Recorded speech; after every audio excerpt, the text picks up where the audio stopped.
Hello, this is Dr. Grande. Welcome to my video on the theory of reality therapy.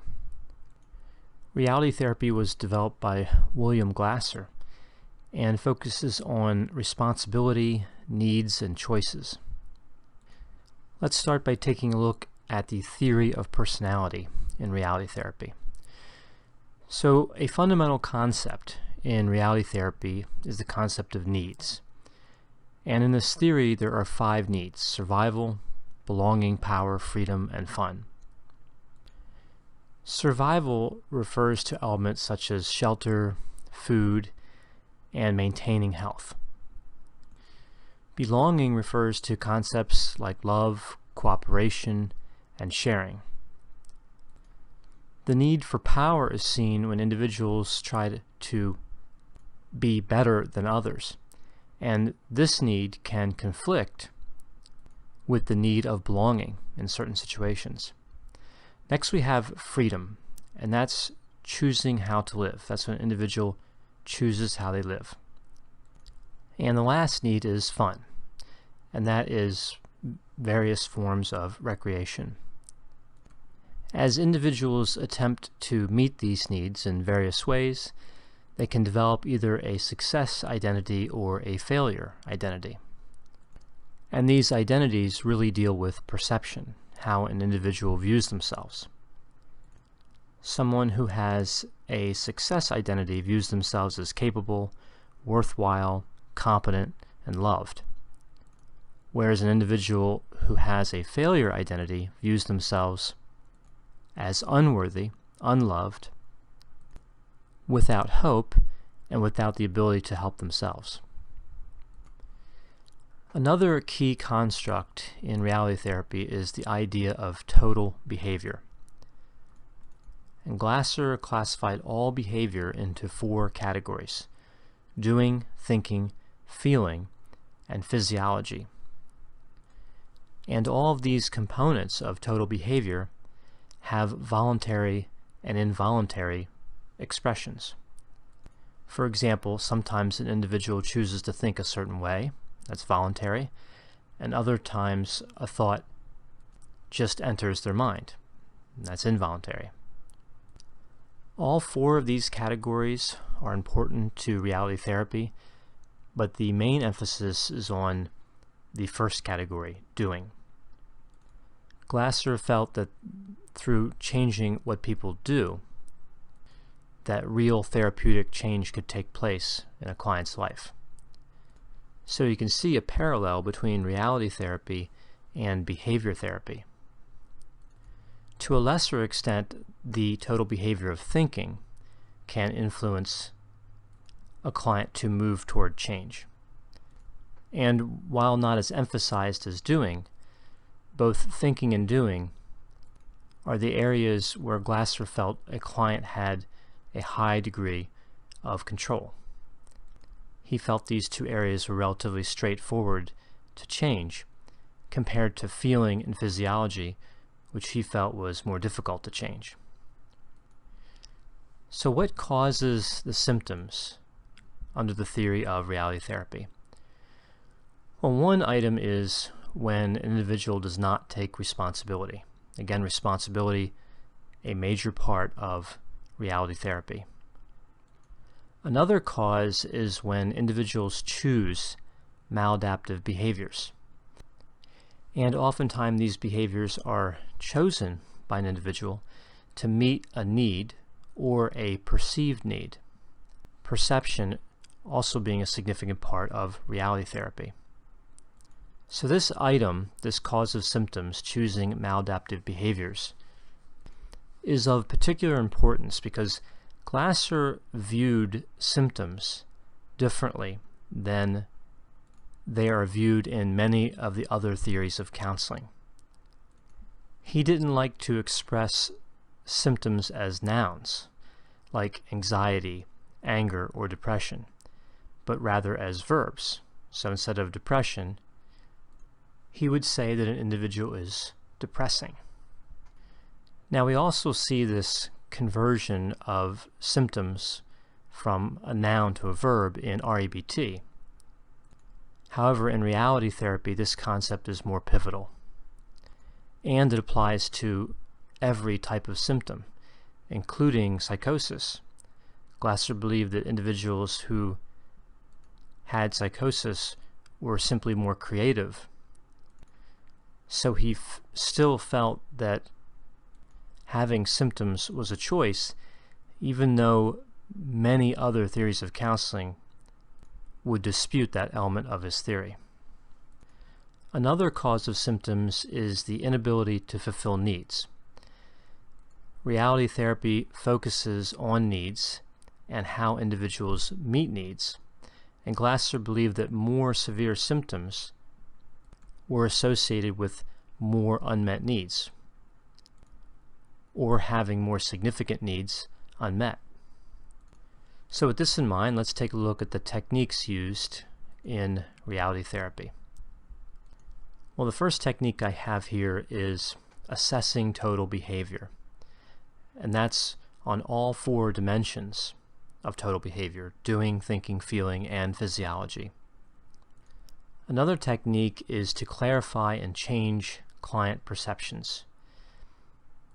Perceptions that meet needs are emphasized by the counselor, and perceptions that do not meet needs are de-emphasized. Glasser also had what he referred to as the WDEP therapeutic process. That's wants, direction and doing, evaluation, and planning. So the first technique in this process is the exploration of wants.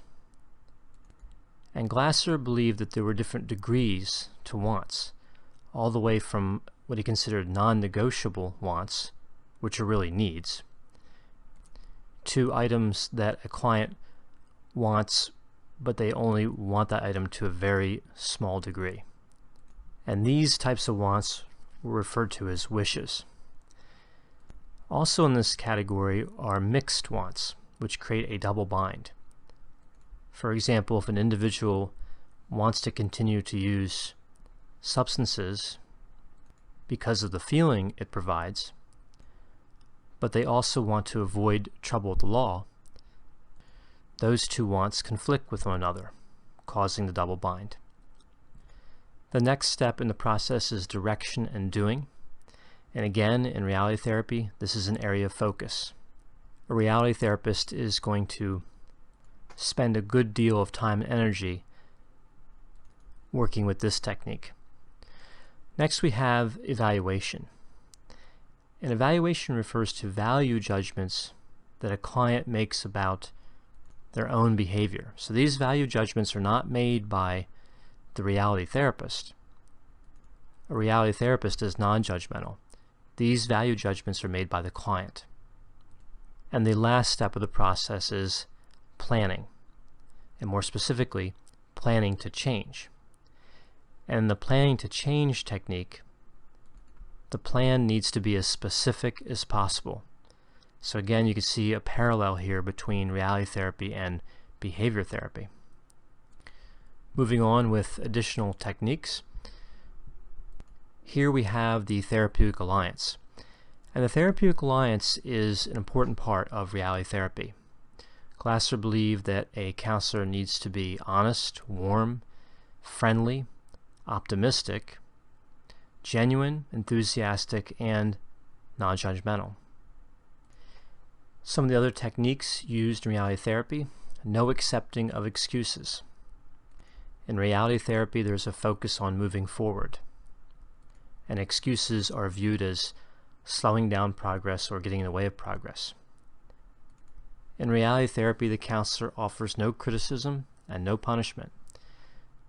So if a client engages in an unproductive behavior, a counselor using reality therapy views this as the client simply trying to meet a need. In reality therapy, counselors do not give up on clients. Humor is considered an important technique in reality therapy. It helps to build the therapeutic alliance, and it's authentic. Reality therapists use the confrontation technique, particularly after the therapeutic alliance is somewhat established. it would be unusual to see confrontation early on in therapy, but later on in therapy, that would be a technique that would be used. Questions are used all throughout the therapeutic process to collect and provide information, to better understand the client, and to enable the client to take control of behavior. Under the theory of reality therapy, a counselor should be positive, and that positive attitude should be expressed to the client frequently throughout the therapeutic process. Reality therapists also sometimes use paradoxical techniques, similar to what we see in strategic therapy, where a counselor will prescribe the symptoms. Just as with strategic therapy, when using paradoxical techniques in reality therapy or any theory of counseling, particular caution must be applied. Paradoxical techniques can carry a great degree of risk and are often not a wise choice in counseling. However, in certain situations, when applied competently and safely, these techniques can be effective. Moving on to the goals in reality therapy. And one of the goals is for the client to develop a success identity. So to feel worthwhile, loved, competent, and capable. Another goal is for the individual, for the client, to take responsibility for fulfilling their own needs.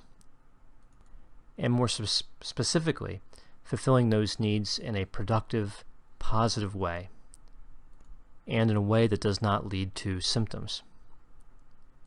The manner in which a client learns to fulfill needs in reality therapy also cannot disrupt or interfere with anybody else fulfilling their needs.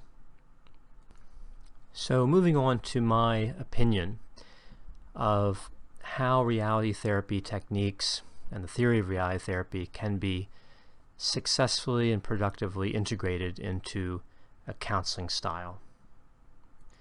And the first item I have here is responsibility. One of the elements that I like about reality therapy is the emphasis on personal responsibility and ownership of behavior. And it's not unlike what we see in existential therapy that also has a strong focus on accepting responsibility. I believe that in many cases, helping an individual accept responsibility, understand their responsibilities, is a productive and useful endeavor within the therapeutic process. Next, I have choice. And of course, reality therapy places a huge emphasis on choice. And there are certain components behind how reality therapy defines choice that I like, and other components that I do not.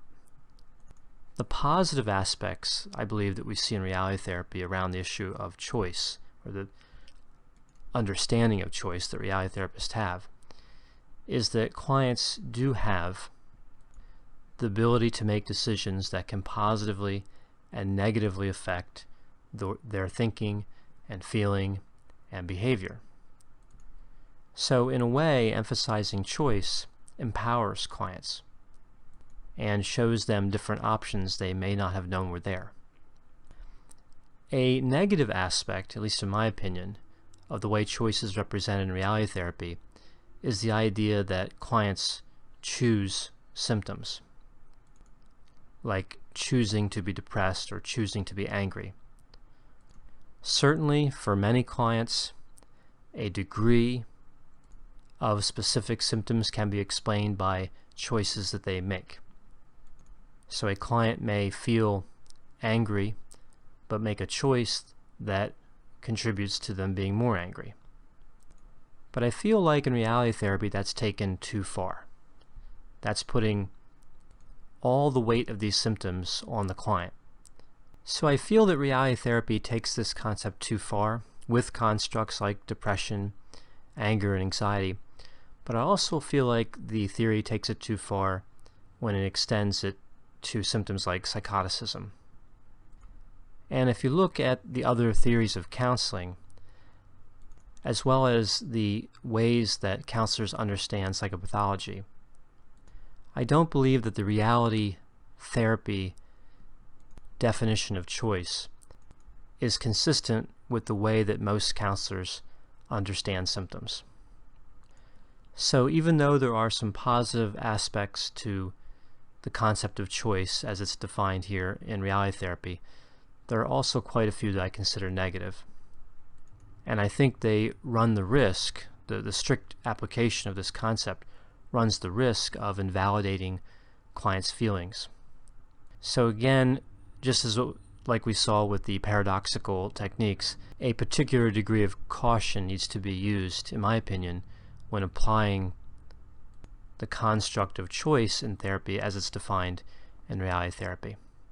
So the next item I have is understanding how needs are met. And this is an area of reality therapy that I like. Oftentimes as counselors we focus on how people are feeling, which I think is important, but if needs are not being met, particularly basic needs, it can really cause challenges when trying to work on certain therapeutic goals. For example, if a client is without a place to live or is not getting enough food, they understandably will probably have little interest in working on improving relationships, which may be a goal that they have, but it would likely be secondary to their basic needs. The next item here is optimism. And I think this is a strength of reality therapy and an element that can be easily integrated into many other theories of counseling. I believe counselors in general should be optimistic. And optimism shouldn't be confused with not being realistic. I think counselors also have a responsibility to be realistic. But a general attitude of optimism, I believe, is healthy for the client and for the counselor. Another part of optimism is not simply a counselor feeling optimistic about therapy, but also expressing that optimism, communicating that optimism to clients. The next item I have here is humor. Now, oftentimes when we think of counseling, humor isn't the first thing that would come to mind. And of course, there are a lot of serious topics that counselors and clients discuss. But there are moments, probably in almost any counseling relationship, that both a client and a counselor may find humorous, and I think it's important for a counselor to take advantage of those moments. I believe it's authentic and genuine and helps build the therapeutic relationship. And the last item I have here is the adoption of the non-judgmental stance. In reality therapy, counselors are being non-judgmental, just as we see with most of the theories of counseling. I believe the idea of maintaining a non-judgmental stance is foundational, and that integrating that element into a counseling style is productive and useful for the client, for the counselor, and for the therapeutic alliance. I hope you found this video on the theory of reality therapy to be useful. As always, if you have any questions or concerns, feel free to contact me, and I'll be happy to assist you.